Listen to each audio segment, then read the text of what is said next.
This is yellow moong dal and the green one, that is green moong dal.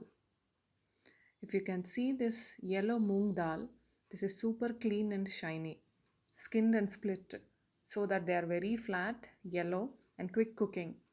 They're relatively easy to digest as well, which means this is completely polished. But look at this green moong dal. It has a layer or a skin which is more nutritious than the yellow moong dal, which contains a considerable amount of nutrients and high in fiber. So, in between these two moong dals, yellow moong dal shouldn't be the best choice.